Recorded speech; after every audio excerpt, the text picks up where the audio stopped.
Hey, what's going on, everybody? It's Samuel Akem here, and I'm back with another one. I appreciate you guys for tapping into yet another Akem's analysis. We are previewing week 6. Got some nice games happening this week, but first, Big Sky Champs bring the shine on the field. Now bring it home. L&M Fine Jewelry has the sparkle you need to celebrate your MVP. In Missoula on American Way and in Kalispell on Main Street. Shine on. L&M Fine Jewelry is the official jeweler of Akem's analysis, as well as the Samuel Akem YouTube channel. Make sure you guys go check them out when you're trying to get that ring for that special person. Michael and Landy are the owners of L&M Fine Jewelry. They do a phenomenal job. They have 2 locations, like I mentioned, one in Missoula on American Way, and the other is in Kalispell on Main Street. Go check them out. L&M Fine Jewelry, your diamond destination. Week 6 in FCS football is going to be an exciting one. We got some interesting ranked matchups that we're going to talk about. Obviously, we'll talk about Montana versus Idaho State.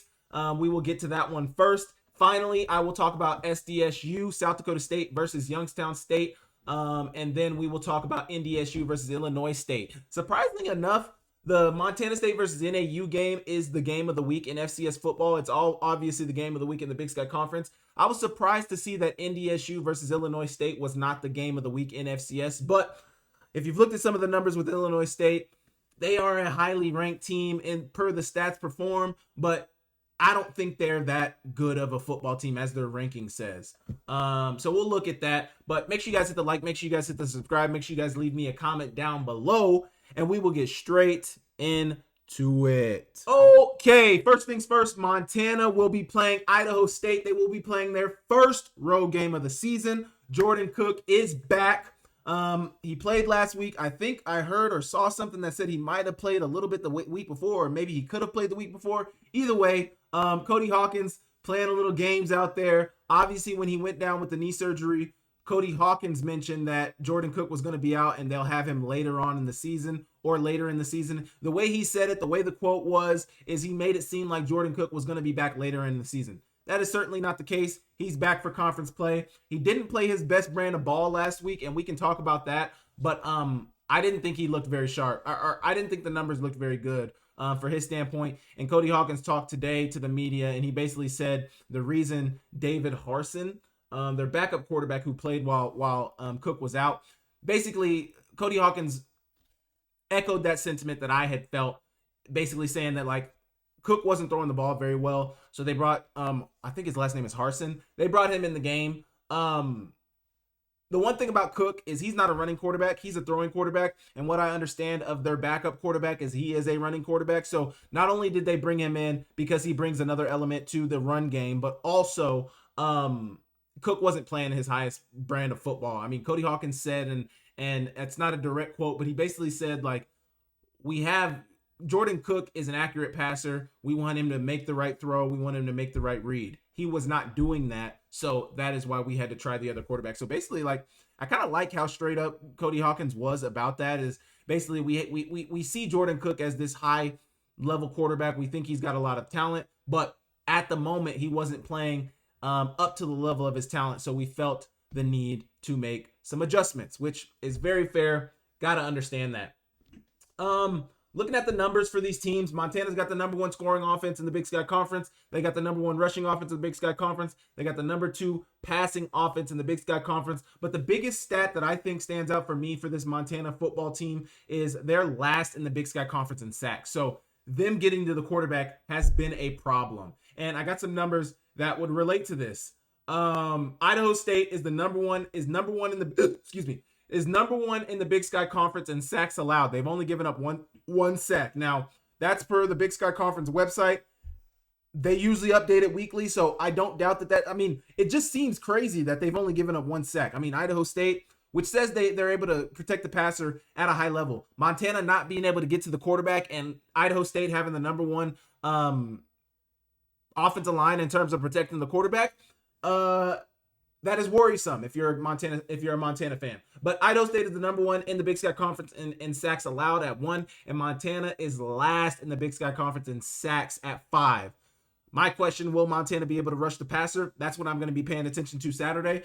I think that this game for Montana should be a game. I think they played a full game against Indiana State. I think they play good offensively, play good defensively. I think giving up 20 points to that team, if you see yourself as a top team in the country, if you see yourself as a national championship contender, I think giving up 20, maybe what they give up 20 points to Indiana State, I think that's a little too much. I think they gave up 23 actually. Now obviously they were late scores when Montana had their backups in, so that's gonna happen.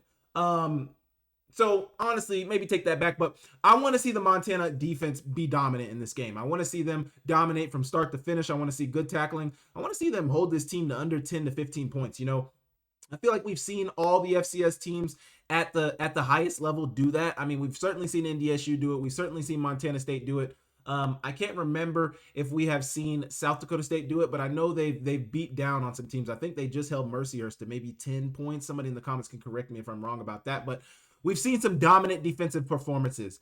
I don't know if we've necessarily seen a dominant defensive performance from Montana yet this season. And if they truly are a contender, if they truly are a team who's to be feared in the FCS, it's got to start with the defense. I mean, NDSU's got a really good offense, but their defense is allowing 7.5 points currently. Montana State has been shaky with their offense, but their defense against FCS competition is allowing 10 points a game.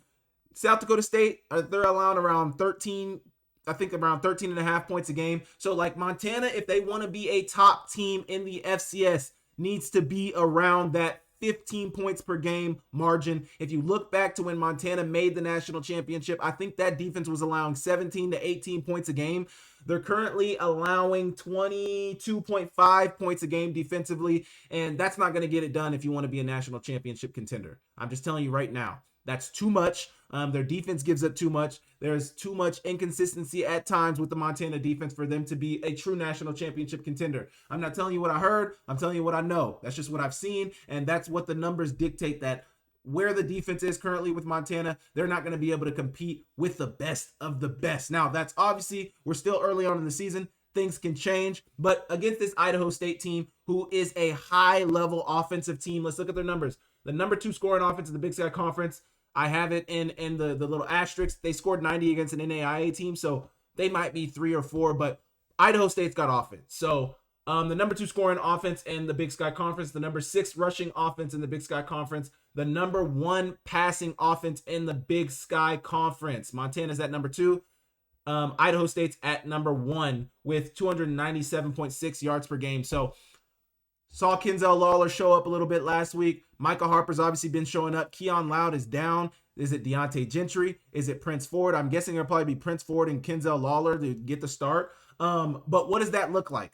They have to be tight in pass coverage. And, that's really what I want to see from this Montana offense. Now, on the other side of things, Idaho State has the number 10 passing defense in the Big Sky Conference. There are 12 teams in the Big Sky Conference, so that is near the very bottom of the Big Sky Conference in passing defense. And Montana has the number 2 passing offense in the Big Sky Conference. So a little strength on weakness for Montana.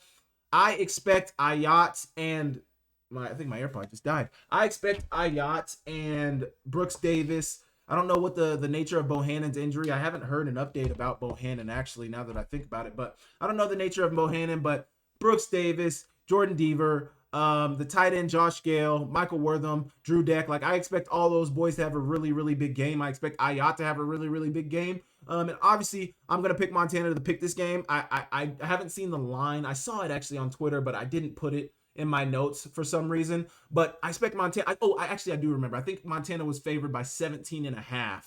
And I think that was yesterday when Sean Rainey posted that per Sportsbet Montana. But I would expect Montana to cover that spread. 17.5, I think, is very manageable. I mean, if they really are a top team, this needs to be a game where Montana is dominant from start to finish. It doesn't matter if you're on the road. It doesn't matter if you're at home. This is a game that Montana needs to dominate from the first snap to the very end. Now, if you play your backups, that's going to be something, and I'm sure Idaho State will get some things going with those backups in the game. But no matter if the backups play or not, Montana needs a dominant win against this Idaho State team. Like I said in my notes, this should be a game that the defense to really assert their dominance. The defense, I think, has not played their best game yet, and they need a game where they show improvement and the ability to stop a team on a consistent basis. Basically everything I just said.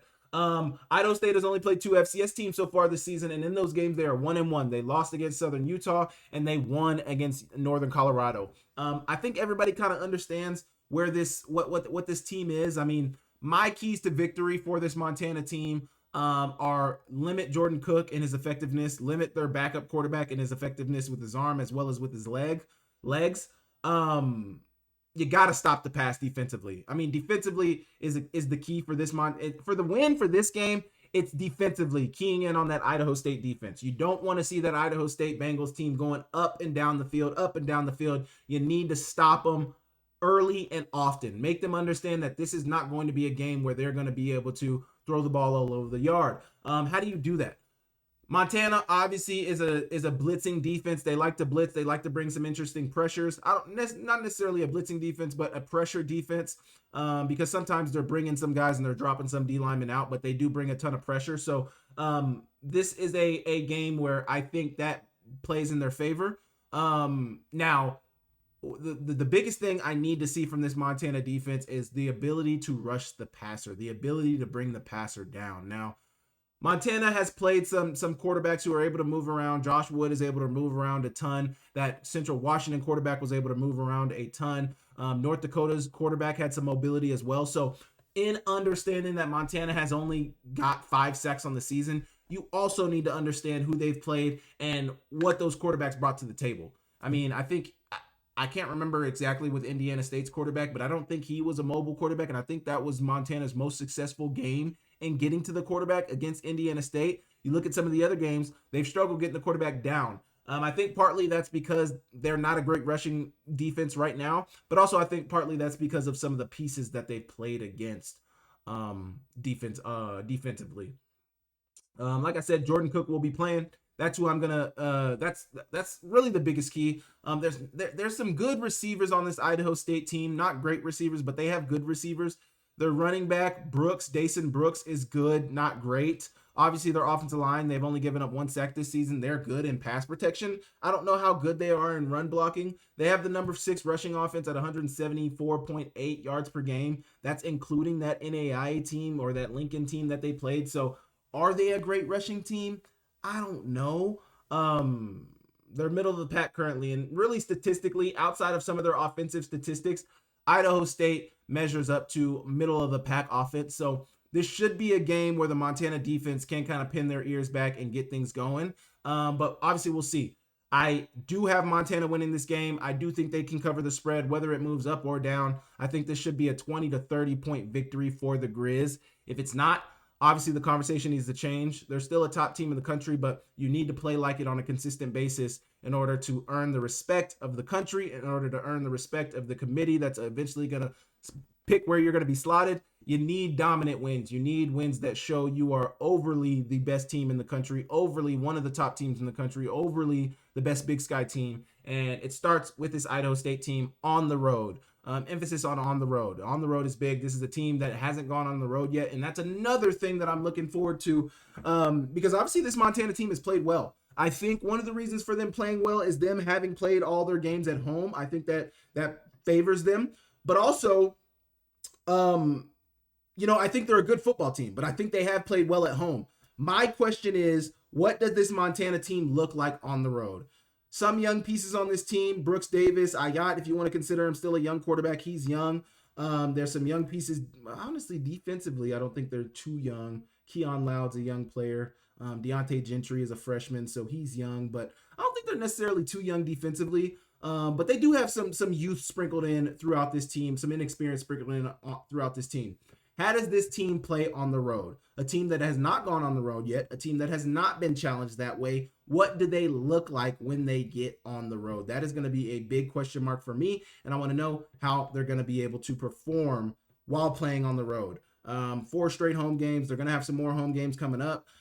They have an away stretch of, I think, 2 straight away games later on in the season, but they played a lot of their game. They played all their games at home so far this season, so we do not know as looker-ons what this team looks like on the road, and that is the key for me. So stop Jordan Cook, stop the passing offense of Idaho State, and stymie their run game for the Grizz. For Idaho State, if they want to win, they really need to figure out a way to slow down Ayat, Eli Gilman, Michael Wortham. Those are like the keys for this Montana offense if you want to slow them down. Ayat, Wortham, Gilman.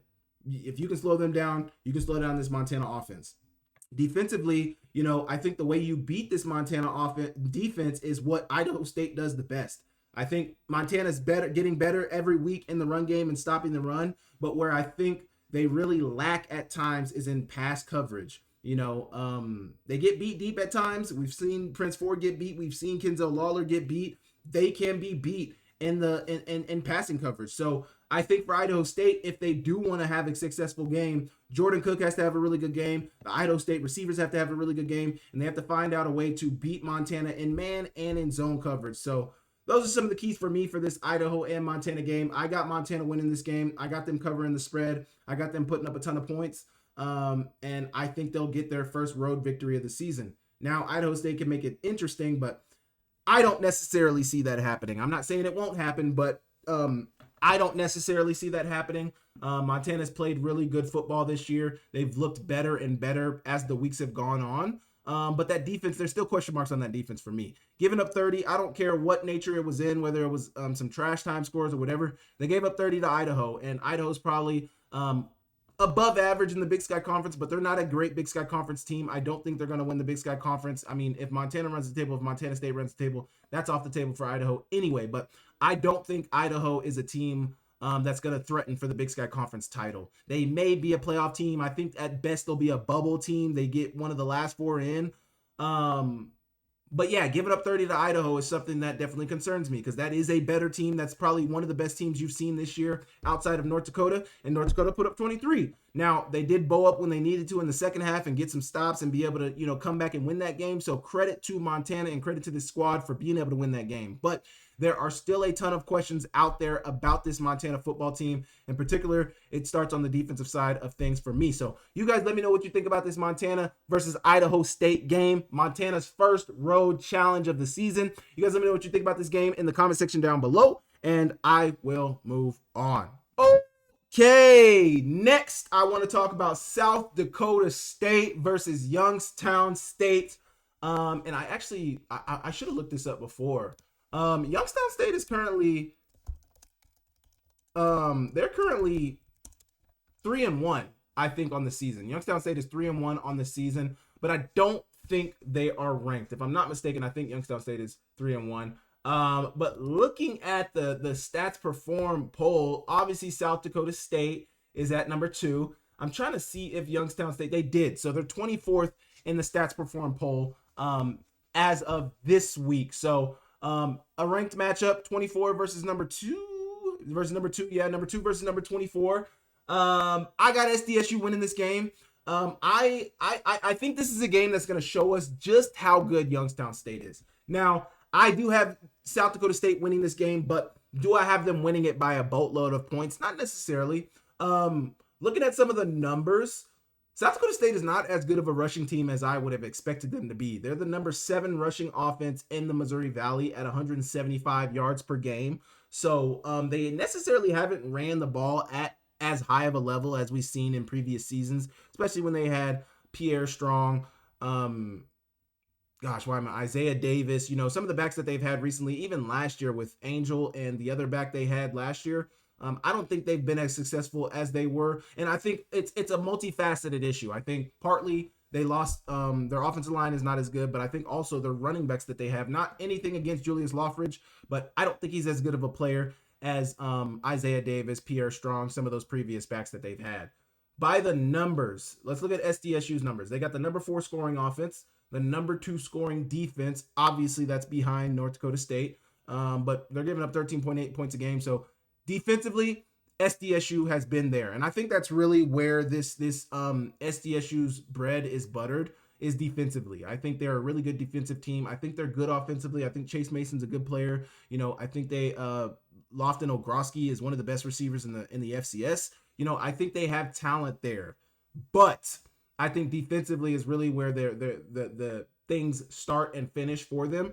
Number 7 rushing offense, number 5 rushing defense, giving up 90. It's so crazy for me to say that, and this is maybe a feature of most of the games being played in non-conference, but per the numbers, SDSU is the number 5 rushing defense in the Missouri Valley, and they're giving up 99 yards a game. And they're number 5. Number 5. On the other side of things, Youngstown State is the number 3 rushing defense, and they're giving up 92 yards a game. I think in a lot of conferences in the FCS, both those numbers will be number 1. So not only does that just show the dominance of the Missouri Valley Football Conference, but also it just shows that, like, there's levels. A lot of people think the Big Sky Conference is the best conference in FCS football. The numbers don't necessarily say that. Now, obviously, if you look at some metrics, that it will say that. But also, this is a conference where they haven't played a lot of non-D1 opponents in the Missouri Valley. I don't know if they played any non-D1 opponents. I haven't seen a ton, but Youngstown State didn't play any non-D1 opponents. South Dakota State has not played any non-D1 opponents. So that's something to pay attention to, too. But number 5 rushing defense at 99 yards a game for South Dakota State. Number 3 passing offense at 233 yards per game. The number 2 passing defense at 134.5 yards per game. So defense, the defensive numbers are really good for South Dakota State. Number 3 in sacks allowed at 4. They're number 2 in sacks at 12 behind North Dakota State. Any stat I say, if they're number 2, they're most likely behind North Dakota State. Number 7 in third down conversion percentage at 36%. And then they're number 2 in third down conversion percentage defense at 27.5%. So, like I said, defensively is where their bread is buttered at for the Jackrabbits. They're a good defensive team. They're good offensively too. Don't take me saying that I think their defense is where things start for them as saying that they're not good offensively. They're good offensively. Chase Mason is a good player. I just mentioned Lofton Ogroski. Their offensive line would probably be one of the best offensive lines in the Big Sky Conference. So they're not in an inept offense. They're just not as good offensively as they are good defensively. Youngstown State, number 5 scoring offense at 33.8 points per game. Number 6 scoring defense at 25.3 points per game. Number 2 rushing offense behind North Dakota State, which is interesting, at 214.3 yards per game. They're the number 6 passing offense, or the number 3 rushing defense at 92.8 yards per game. The number 6 passing offense at 200 yards per game. The number 8 passing defense. The number 4 in sacks allowed at 5. They're number 9. These are all in the Missouri Valley. So this is not in the country. These are all in the Missouri Valley. Number 9 in sacks. Number 3, they're third in third down conversion percentage defense at 45.8%. And did I say defense? They're number 3 in third down conversion percentage offense at 45.8%, and then they're number 5 in third down conversion percentage defense at 38.3. So decently well in third down conversion percentage offense, which SDSU is at number 7 in the Missouri Valley. So what are my notes? Youngstown State is undefeated against the FCS. This will be their first big test. Obviously, the teams that they beat, Youngstown State is currently 3-1, but they have not really beat any good teams yet this season. So who are Youngstown State's wins against? Mercyhurst, who's 1-4, Robert Morris, who's 1-3, and then Towson, who's 3-2. So they've only beat one team who has a record over 500, and they played close games in 2 out of 3 of those games. So they played a close game, they won by 3 against Towson, and then they played a close game against Mercyhurst. They won 24-15. So Mercyhurst is 1-4. You played a close game against them. Towson's 3-2. Playing a close game against them is not necessarily a terrible thing. I think this game can be close. But I got SDSU winning this game. I got them winning this game by probably 7-10, maybe 10-17 points, like maybe 3 scores. I think this will be a 3-score game, but I don't think it'll be necessarily a blowout. Now, if it is a blowout, then credit to South Dakota State. That'll tell us something about South Dakota State, and it'll also tell us something about Youngstown State. But I don't think Youngstown State is a bad team, but I don't think they're a top-tier team. I don't think they're a national championship contender. I don't think they're a top team in the Missouri Valley. Like, I don't think that's where they're at yet. But I think they are at the spot where they can make this game interesting. They can make this game competitive, and they can obviously earn some respect out here in these streets. But I don't got Youngstown State winning this game. I don't got Youngstown State beating South Dakota State. I think it can be very interesting. I think a lot of it depends on how much they're able to do against that South Dakota State offense. Like, it'll come down to the defense for me. They got the number 3 rushing defense in the Missouri Valley. But Well, honestly, that's a strength versus a weakness. So Youngstown State is the number 3 rushing defense at 92.8 yards per game, and South Dakota State is the number 7 rushing offense. So if Youngstown State can do a good job of slowing down the run game of South Dakota State, do a good job of slowing down South Dakota State in general, like offensively, can they bring pressure on Chase Mason? Defensively, can they provide pressure on Chase Mason? Can they slow down Lofton Ogroski? Can they stop Julius Loffridge? Can they get some pressure on the quarterback? I think we could be talking about a pretty competitive game. It is a ranked matchup. I don't want to sleep on Youngstown State, but I just don't think they're to the level of South Dakota State. Now, obviously, I love to be wrong. I hope I'm wrong. I hope people can come in my comments and tell me that I was wrong about Youngstown State, but I don't see it right now. I got South Dakota State in this game. I don't know what the line is. I haven't looked at any betting numbers, but I don't know. Another note I had in here, though, was SDSU statistically is not as high as I was expecting to be. Well, but I do think also things will start to even out as we play more conference games. Obviously, I think based on where South Dakota State is in the rankings, I would hope that statistically they would be a little higher in some of these metrics. Now, they're near the top in basically all metrics outside of rushing offense and rushing defense. They're near the top 5, and maybe even their third down conversion percentage isn't the highest. But outside of that, like, I would have expected South Dakota State to be number 2 behind North Dakota State in basically every statistic, and they're not necessarily there. Now, obviously, I don't think South Dakota State is the same wagon that they've been in the previous seasons. I don't think they're as good as last year. They're certainly not as good as 2022 and 2023. But they're a good football team. They're ranked number 2 in the country for a reason. They beat everybody you've put in front of them, and they have 2 ranked wins on the season. There's only 2 other teams in the country that have 2 ranked wins. That's Montana, and I think Abilene Christian was the other one, funny enough. But there's only 3 teams in the FCS that have ranked multiple ranked wins. So North Dakota State can't even say that. Maybe after this week they'll be able to say that after beating South Dakota, and maybe they beat Illinois. We'll see. Illinois State, but SDSU has the number 2 scoring defense in the NBFC. This is an opportunity for SDSU to get their 3rd ranked win of the season, which would be the most of any team in the FCS. Certainly, that is what we're looking for. The keys to the game, I think it comes down to defense for both teams. I mean, it always comes down to defense and offense, like I'm saying the obvious, but I think for Youngstown State, it certainly comes down to defense. It comes down to run defense for me, in my mind. They have a highly rated rushing defense and rushing offense. I think on both sides of the ball for Youngstown State, it comes down to the run game. How effectively can they run the ball against this highly touted South Dakota State defense? And how effectively can their defense stop the run against the decent run game of South Dakota State? I don't even want to call it a high-powered rushing offense because they're not a high-powered rushing offense right now. The numbers wouldn't say that. Offensively, how effective can Chase Mason, Lofton Ogroski, Julius Loffridge be for South Dakota State? And then offensively for Youngstown State, I don't know much about Youngstown State offensively. They're middle of the pack in most metrics offensive.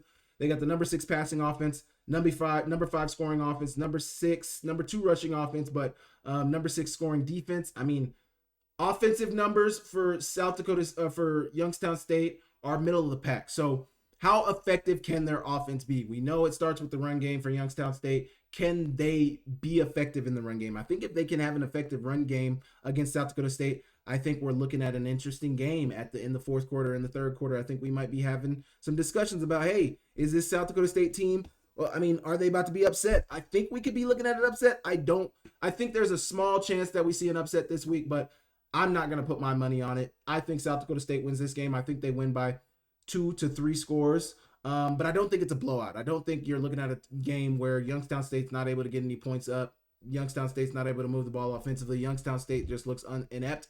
I don't think they're that team. Now, maybe they just haven't played anybody yet, and we see that all the time too. Like, there's a team that necessarily hasn't played anybody, but they end up being ranked. They have a good record, and, things look convincing, and then they play good competition, and they get smacked in the mouth. I think we saw that against South Dakota last week. I don't think a lot of people thought South Dakota was a great team anyway, but I think we were shown last week that South Dakota was not a good team at all, and they just don't have it this year. So what do you guys think about South Dakota State and Youngstown State? Do you guys think that Youngstown State could threaten them? Do you guys think Youngstown State could make it interesting? Do you guys think Youngstown State could shake up the stats perform polls after this week and make things interesting?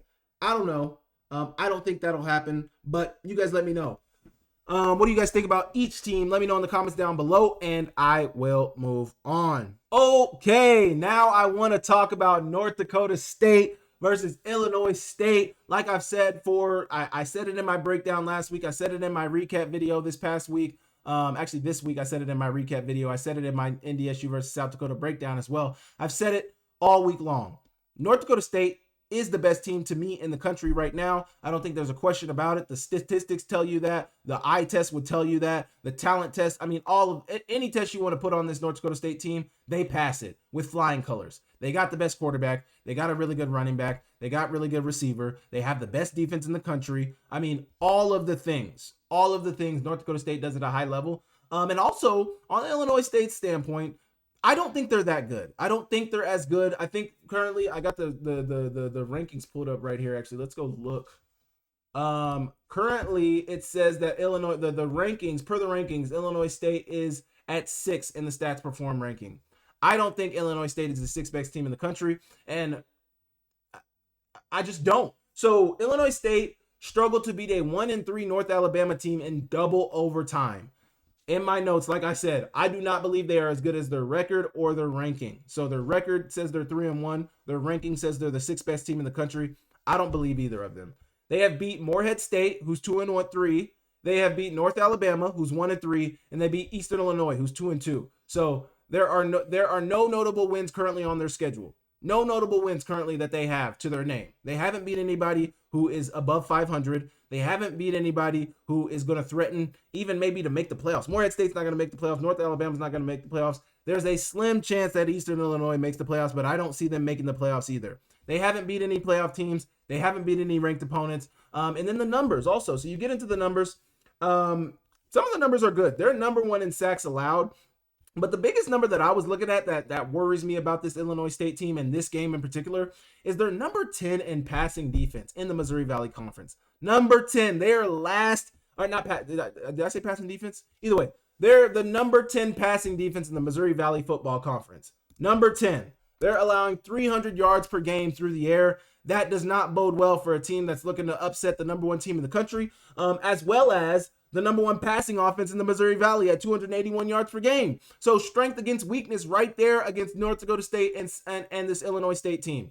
They don't stop the pass very well. North Dakota State is very efficient and very effective passing the ball. I don't even want to say the numbers for North Dakota State. They're number 1 in everything except for third down conversion percentage. They're number 2 in third down conversion percentage. I can't remember who was 1, but they're number 2 in third down conversion percentage at 48%. So they're converting about 50% of their third downs. That's really, really good. They're even number 1 in third down conversion defense. They're number 1 in everything except for third down conversion percentage offense. For Illinois State, number 6 scoring offense at 31 points a game. Number 7 scoring defense at 28.5 points per game. That is not good. You're giving up 28 points a game. You haven't played a ranked opponent. Now, obviously, Illinois State did play, I can't remember who they played, but Illinois State played they played OU, and they gave up 35 points to OU. So that was but even then, you gave up 35 points to them. The rest of your opponents, if you're able to hold them under 20 or under 10 or wherever you hold them at, that should help your average. So you having a 28.5 point per game average, I'm not only putting that on OU. Now, obviously, you played an FBS opponent. The quarterback threw for like 290, maybe 300. I think he might have thrown for 390. The quarterback threw for a boatload of yards. So from that standpoint, yes, I understand that may be overweighing their number, but still, 300 yards a game. You're the number 1 passing defense in the Big Sky Conference, in the Missouri Valley Football Conference. That's not great. I don't care who you played. If you play one FBS opponent, that should not give you a number like that. Like the averages, the law of averages, things should average out. That means on average, you're giving up a high number of passing yards on anybody who you play against. So I don't think their secondary is very good. I don't think their passing defense is very good. And the numbers will tell you that. Number 5 rushing offense at 185 yards per game. Number 4 rushing defense at 95.5 yards per game. Now, this is what I will say. I don't know if this is just a function of the Missouri Valley or if just some of these teams are having a really good year. The rushing defense in the Missouri Valley is serious.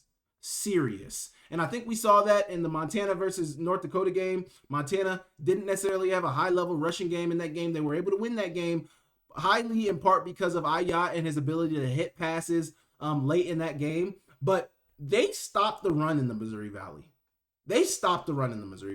That is for sure. Make no question about it. They stopped the run in the Missouri Valley. And the numbers will tell you that. They have like 4 or 5 teams in the Missouri Valley who are holding teams on average under their average is under 100 rushing yards per game. Now, that doesn't mean every team rushes for under that, but that means the law of averages.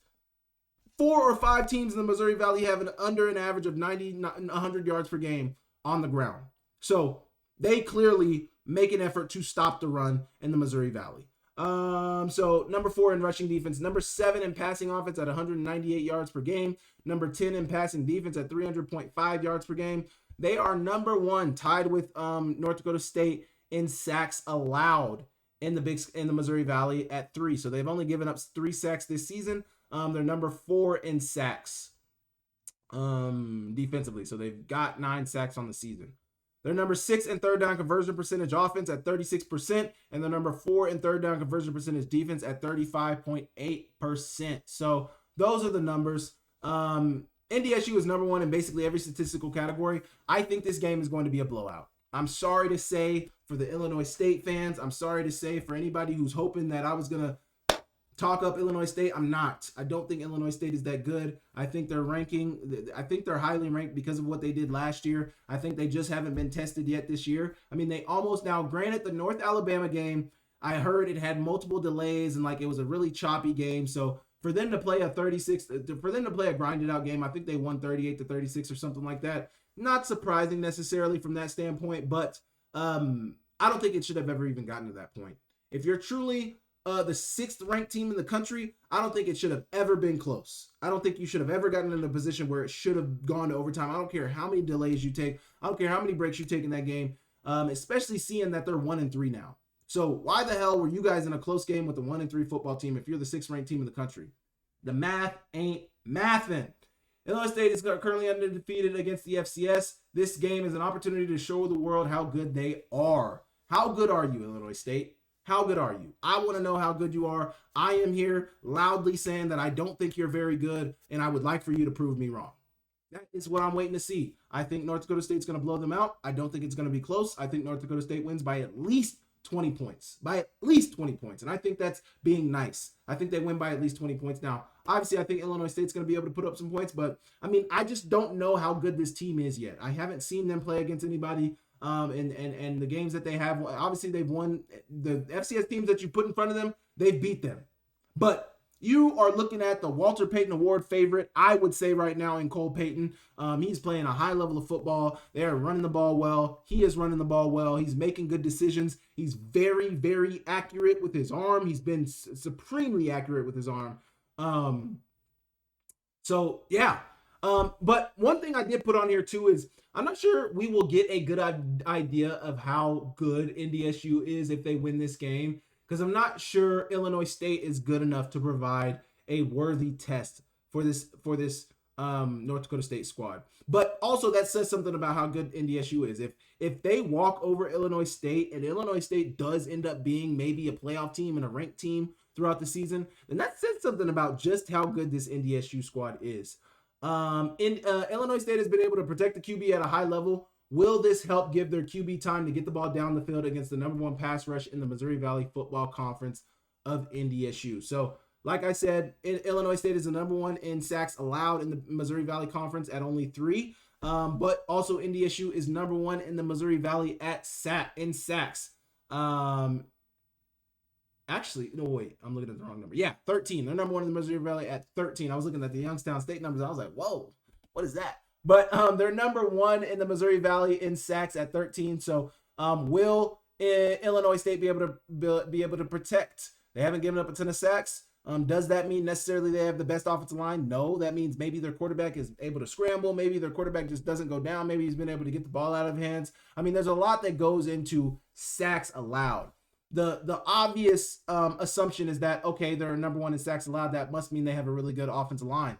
Not necessarily. I think there's a lot of things that can go into, and that's why, looking at data, you have to understand what some of the I'm trying to think of the statistical term, but you got to think about the things that could contribute to that stat. There's a lot of things that could skew the numbers. There's a lot of things that go into making a number look as good as it does. So understand that. But I think NDSU is a wagon. I don't think this game is going to be close. I think Illinois State is a good team. I don't think they're top 10. I don't even think maybe they're a top 15 team. I mean, they're giving up 300 yards per game through the air. That is the number one stat you need to look at with understanding, like, man, maybe this might not be a top team. Top teams have good defenses. Top teams don't allow teams to throw for over 300 yards on them consistently. Illinois State has clearly done that for them to have an average of 300.5 yards per game given up.